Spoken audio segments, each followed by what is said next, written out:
Ja, president.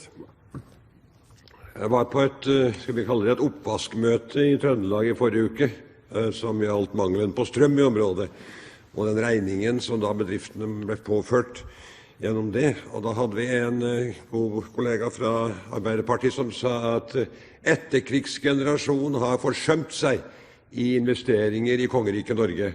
Og jeg kunne ikke være mer enig enn akkurat det. Det blir stadig referert til handlingsregelen her, og det var nok en god oppfinnelse det. Men jeg tror nok at den gangen så tenker man at, som det også beskrevet, at det skulle primært brukes til investeringer i kongeriket. Sånn har det ikke blitt. Vi har fått veldig kostbare velferdsordninger som stikker av gårde med storparten av det som ligger i den 4%.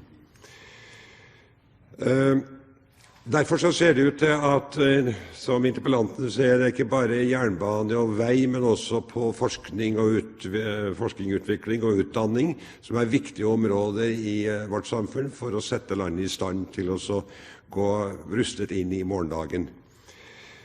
Da Dovrebanen ble bygget, da Bergensbanen ble bygget, så var Norge ikke et rikt land, men vi greide det godt.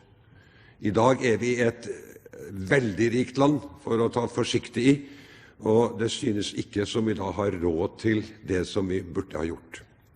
Og det her må vi da i fellesskap finne en løsning på. Finansministeren sier at vi har prosjektfinansiering. Ja, det er veldig bra, men likevel så viser det seg at mange av disse prosjektene tar lang tid.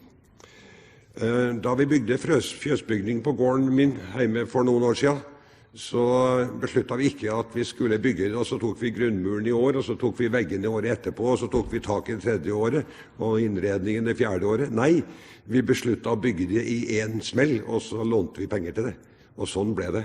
Og nå har vi nedbetalt lånet for lenge siden, og vi er helt sikre på at avkastningen fra driften i fjøset, den har ført til en bedre økonomi, selv om den ikke er så veldig god, men dog en bedre økonomi enn vi skulle bygge det step for step. Jeg vil understreke at betydningen av god vei, jernbane og forskning og utvikling, det er veldig viktige deler av samfunnet vårt. Vi hadde et møte med SINTEF i går, hvor det ble påpekt hvor Norges posisjon innenfor forskning, og som vi nå rett og slett da mangler en del infrastrukturmidler for å kunne holde det internasjonale nivået som vi er på. Innenfor maritim sektor så er vi nummer 3 i verdensbasis, og det koster litt å holde den plassen, og derfor så krever det investeringer.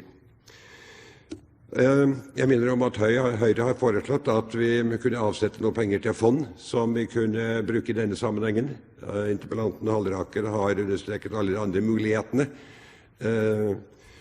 Hvis vi ikke gjør noe med det her, så synes det som om jernbane i Oslo-regionen tar oss 30 år å få orden på, og jernbane i resten av landet for å få den skikkelig oppe synes å ta bortimot 100 år.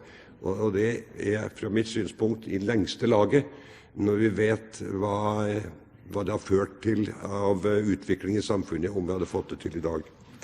Så sier finansministeren på slutten at det er Stortingets reelle vilje til å prioritere det beror på når det kommer til slutt. Ja, det er for så vidt riktig det, hvis Stortinget hadde fått noen stemme. Det synes i hvert fall ved siste års budsjettbehandling at regjeringens forslag gikk igjennom i sin helhet. Så la oss håpe at Stortingets makt i forbindelse med budsjettet kunne øke noe. Takk.